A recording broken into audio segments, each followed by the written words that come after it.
Kumain nga pala ako ng maaga ngayon kasi nagutom ako. Samahan niyo ako guys sa panibagong part ng aking content ngayon. Hello everyone! Good morning! Ngayon lang ulit ako nakapag-vlog kasi medyo busy tayo sa mga ginagawa natin at ngayon ko lang ulit naisipang mag-vlog. Alam nyo ba guys, ang dami nang nangyari sa akin. Nasiraan ako ng cellphone, pumunta ako ng Baguio, umuwi ako ng maaga. Ganun talaga karami yung nangyari sa akin. Pero ngayon, ikukwento ko sa inyo yung nangyari sa akin. Pero feeling ko talaga medyo kulang yung oras ko ngayon sa pagbablog. Kaya ayoko nang magkwento. Naisip ko pala hindi na ako magkukwento. Ipopost ko na lang or i-upload ko na lang yung mga video ko na nagawa dun sa Baguio. So ito nga pala, habang kumakain ako dyan, hindi ako sumimba sa mga oras na yan guys kasi di ko din alam.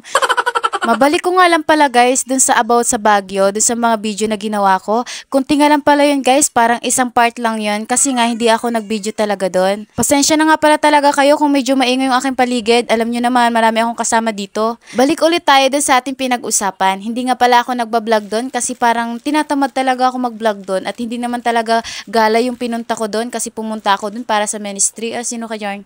So yun na nga pala guys, tapos na nga pala ako kumain dyan. So ayun talaga yung nangyari sa akin, nasiraan ako ng cellphone kaya nahinto din yung pagbablog ko and yun, hindi na talaga ako nag-video ulit. So ngayon magbablog ulit tayo. Pasensya na talaga kayo guys kung medyo talaga putol-putol yung mga video ko, ganon. Hindi ako nakakapag-upload agad kasi gawa ng mga kwento ko sa inyo na sira yung cellphone ko. At nandito din nga pala yung aking kuya at yung aking pamangkin. Kaya yun, nilaan ko na lang yung time ko sa ganon. So 2 weeks ako dun sa Baguio and pagdating ko dito, hindi na ako nakapag-vlog at hindi na din ako nag-video. Kahit dun sa Baguio, maganda mag-vlog dun pero hindi na ako nagbi-video dun kasi parang ayaw ko munang mag-video-video. At nakakita nga pala ako dyan ng matamis na pagkain at kaaga-aga nagmatamis agad tayo. Patay ang ano natin ito, liig. Lah, anong kinalaman ng liig? Syempre, may kinalaman ang liig sa sakit liig natin ito di ba? Hi sa camera, hi! Yan nga pala yung pamangkin ko guys, hindi nga pala siya masyadong nalapit sa akin pag nasa bahay lang kami.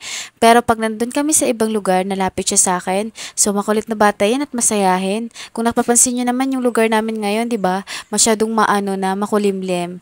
Kaya ayan, tag-ulan na talaga ngayon no, kaso nga lang tuwing hapon lang siya umuulan. At gabi na nga pala sa mga oras na yan at naganda na ako para sa pagtulog. O paano ba yan guys? Matatapos na ang video na to. Hanggang sa muli, manood ulit kayo ng mga vlog ko ha. At thank you nga pala sa lahat ng nanonood ng vlog ko.